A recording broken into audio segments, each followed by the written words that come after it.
Good morning. Good morning, everyone. Checking in again from Thacker Pass. It's April 25th. It's 6 a.m. And I'm here at Thacker Pass, Peehee Mu'huh in northern Nevada, traditional territory of the Western Shoshone, Northern Paiute. This land is proposed to become an open pit lithium mine, the largest in the United States, one of the largest in the world. And open pit mining is a profoundly destructive activity to the land.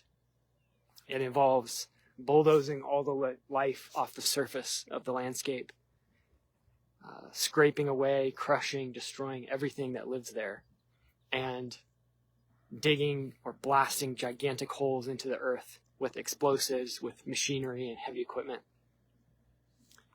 This is happening all over the world right now and has been happening for many, many years, of course. But here at Peehee Mu'huh, here at Thacker Pass, we're on the front lines of a new frontier in the extraction economy. And that is what's being called green extractivism. Turn the camera around here and show you Doris and Dean, two brave people who are standing here in prayer this morning, standing up for the land, standing up for their ancestors who lived here for many generations, who were killed here in many cases, fighting for the land, fighting for the water, fighting for this place. They're here this morning to block access to this road, which is the main construction site in Thacker Pass. This is where the mining company, Lithium Nevada, has been working for several months now with heavy equipment, with bulldozers, scraping away the surface of the land, disturbing this beautiful, sacred, important site, killing the animals, polluting the water, starting to drive away all the wildlife, to break the migratory corridors. That's happening in Thacker Pass. That's happening right now. I watched it yesterday. I climbed to a high mountain over here and watched them with my binoculars all morning, operating their bulldozers and destroying this land. And this, as I said, is the new frontier in green extractivism. This is what we're seeing now. This is what we're being told, is that mining, open pit mining, strip mining is good, that it's valuable, that it is important for the land, that it's even environmentally friendly to destroy places like this, because the lithium that they plan to extract here is meant to end up in electric car batteries. We all know the problems with fossil fuels. We all have followed the crisis of global warming as it's unfolded and become more and more serious. We're all concerned about that.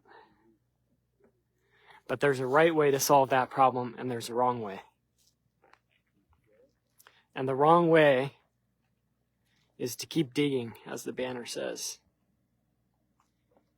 Keep digging. It's green. Species extinction, climate chaos, water crisis, genocide, pollution, war, habitat loss, slavery.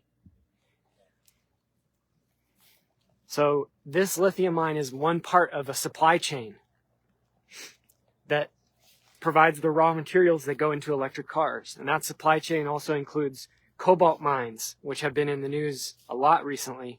Most of the world's cobalt comes from the Congo, where much of the mining is conducted by people who are working for less than $1 a day in slave-like conditions, often dying regularly, people dying, people getting seriously sick and injured, and destroying the Congo jungle, the rainforest, one of the most important rainforests in the world, the largest rainforest in Africa. So there's a direct link between Thacker Pass, between northern Nevada, and what's happening in places like the Congo, and what's happening in places where they mine for nickel, like in Indonesia, in the Philippines, in these places where we've seen nickel mining begin to destroy the land and hurt the people and poison the fish, poison the water, poison the air. So when people stand up to protect Thacker Pass, they're not just standing up for this place. They're not just standing up for themselves and their own land. They're also standing up for the whole world. They're standing up for the planet. They're standing up for those other communities, those other beings, those other human beings, the fish, the water, the mountains, the streams, the rivers, all the birds, all the creatures who are being affected by this extraction-based economy all over the world. These struggles are all connected. And we're being told that there is a difference between this green energy, this electric vehicle revolution, and the fossil fuel economy that came before, that we all know is such a problem. We're being told that there is a big difference between electric vehicles and what happened previously. But we know that is not true. When you start researching this, it becomes very clear that this is not true. And I'll tell you one story that illustrates this. This Thacker Pass lithium mine, in order to extract the lithium out of the earth here, they plan to bring in sulfur to create sulfuric acid to burn the lithium out of the clay soil here. And that sulfur is going to come from oil refineries. Many of you have probably heard of the Alberta tar sands, the largest and most destructive industrial project on the planet. The Alberta tar sands are known for being high sulfur fuel. It's high sulfur oil. And so when that oil is sent to a refinery, a lot of sulfur is removed from it. And then that sulfur is sold to other industries such as this one. This is not a small amount of sulfur that we're talking about that this project will require. It's, for those who have been to New York City and seen the Empire State Building, imagine 2 Empire State Buildings every year. That's how much sulfur they plan to bring in here. 2 Empire State Buildings every single year, coming from the fossil fuel industry, directly from the oil refineries here for supposedly green energy, to process the ore that is going to be ripped out of the ground by bulldozers running on diesel fuel, by heavy equipment made out of steel. For those who don't know, the largest iron ore mine, iron ore becomes steel, and steel is really the backbone of an industrial economy in a lot of ways. The largest iron ore mine in the world is the Carajas mine in Brazil, and it's in the heart of the Amazon rainforest. But it's actually what used to be the Amazon rainforest, because thousands of square miles have been cut down around the mine to allow them to dig the open pit, to allow them to create charcoal for smelting the ore. So the raw materials that go into a mine like this, whether we're talking about this pole right here on their security tower, the vehicles that you can see right here, this security shed that this gentleman is sitting inside,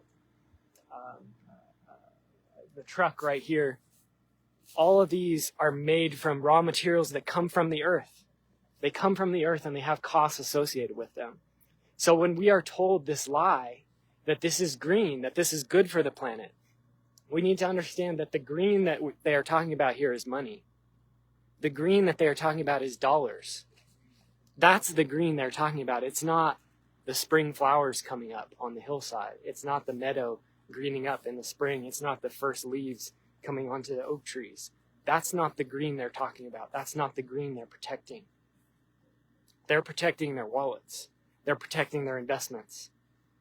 So for those who are just tuning in, I want to remind you again, we're here at Thacker Pass, Peehee Mu'huh in Paiute. It's just after 6 a.m. and 2 Paiute people, Doris Sam from the Fort McDermott Paiute Shoshone Reservation, tribal member. Doris is on the left here. And Dean Barlees, who is a spiritual leader, elder from the Pyramid Lake Paiute tribe. Dean's here on the right. Have made a choice to stand here today in prayer, to pray for this land. And they're doing so nonviolently. They're doing so with good intentions in their heart.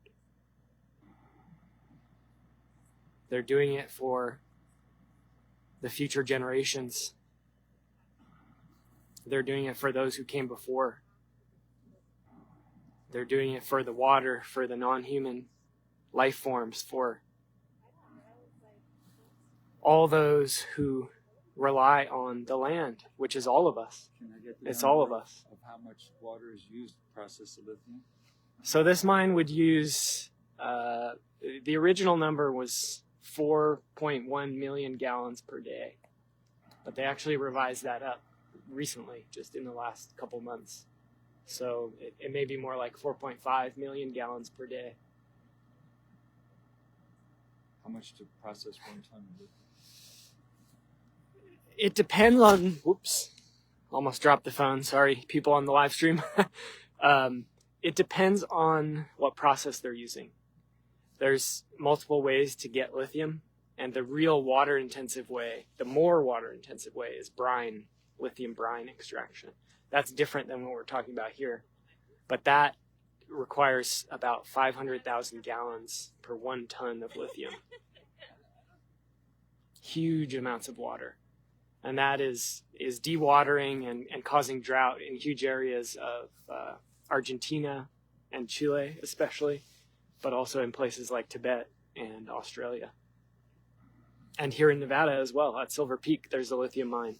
South of here, the only operating lithium mine in the United States currently.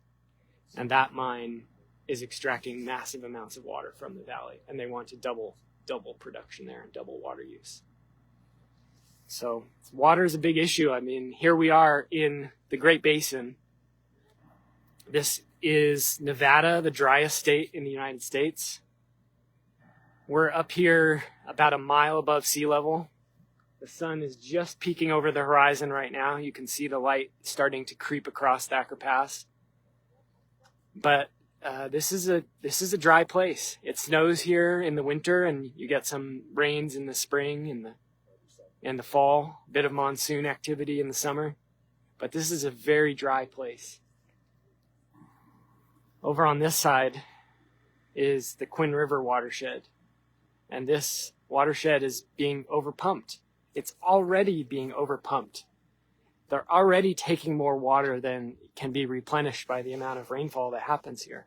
So they're using fossil water. They're drawing down the water table here. Every year it gets lower and lower underground. That's not a plan with a future. But that's where they're pumping out the water for this mine. In fact, a lot of the activity that's happening this morning and that Lithium Nevada has been working on for the past months out here is preparing for the water extraction. Many of you who are watching may have visited Sentinel Rock, which is this little dot right here. That's Sentinel Rock, also known as Nipple Rock. That's a traditionally and culturally important place, a very powerful place. There have been a lot of gatherings up there to commemorate the 1865 massacre that took place here at Peehee Mu'huh at Thacker Pass. And just to the right of it, I'm not sure if you can see this in the video, but right there, that is a new bulldozed line that Lithium Nevada has bulldozed across the whole length of Thacker Pass. Down here, those black dots right there, those are water pipes that they are beginning to install in the ground to pump that 4.5 million gallons per day to the mining operation. Should be in this direction. So the work has begun out here in earnest. Yesterday there were about 30 workers on site. There were people operating excavators, graders, bulldozers, bucket loaders, dump trucks, water trucks. And down this road behind Dean Barlees and Doris Sam is the main area where they're doing work right now. It's the main area where Lithium Nevada workers are currently bulldozing and destroying the land. You can't see it from here, but from a higher up vantage point, they have already destroyed. Okay, sorry about that, everyone. Had a technical difficulty there, but I'm back. So, once again, we're here at Thacker Pass. There's a prayer taking place this morning. And people are standing here in prayer for this land. Does anyone want to say hello on the live stream?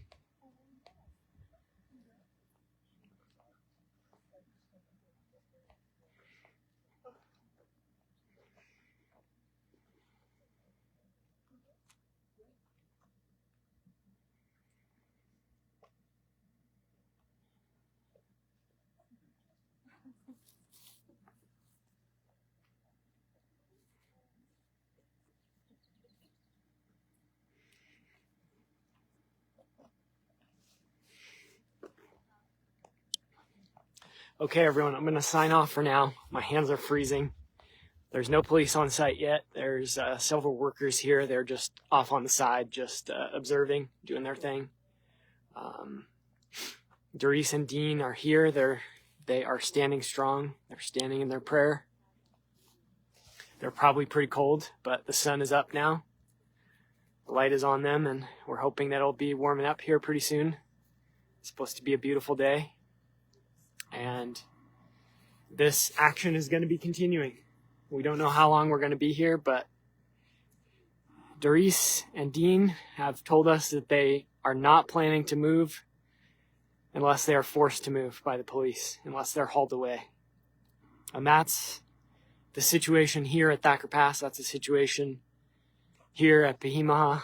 It's the situation all over the world. When the law makes it impossible, when the corruption that I just wrote about in a recent article makes it impossible, when the corporate power makes it impossible for people to use the democratic process and the system, the law, the courts, the public commenting process, when the system makes it impossible for that to work, to protect justice, to protect the land, to protect the future generations, then people will have to do something else. People will have to take matters into their own hands. And that's how it has been for a long time, and that's how it will always be. There will be people who will stand up for what's right, even though there are costs involved. So thank you to everyone watching. I see your comments coming in. I'm not able to respond to everything, but please follow on Protect Thacker Pass. There's other pages, I believe, that are live streaming as well. Maybe our Protect Thacker Pass folks can share some of those links to the other pages, the other live streams and videos that are going out there on Protect Thacker Pass Facebook. We're trying to get the word out about what's happening out here and let people know there is a bail fund, I believe, that is going around, a link to help make sure that Dean and Doris can get out and stay safe and get home. And we're going to be continuing to share photos, videos, and more information. So thank you all for watching. I'm going to turn off the live stream for now, but not because the action is over. I just need to take a break here and get a little bit of water, and I'll be back online soon. So yeah, thank you again for sharing. Thank you all for all the support. I know a lot of you have been out here before, have spent time on the land, know how important this place is, know why this is happening, why people are doing this, taking this action. And I cannot express enough my solidarity and appreciation and love for all of you, all of the people who stand up for this, for the people who are here, for Dean and Doris who are taking action. The birds are singing this morning, and we're giving them that quiet opportunity to start singing. If we weren't here, the workers would already be getting started. The heavy equipment would be running, the bulldozers would be rumbling, and you wouldn't be able to hear these birds. So we'll be back soon. Talk to you all soon. And thank you. Thank you.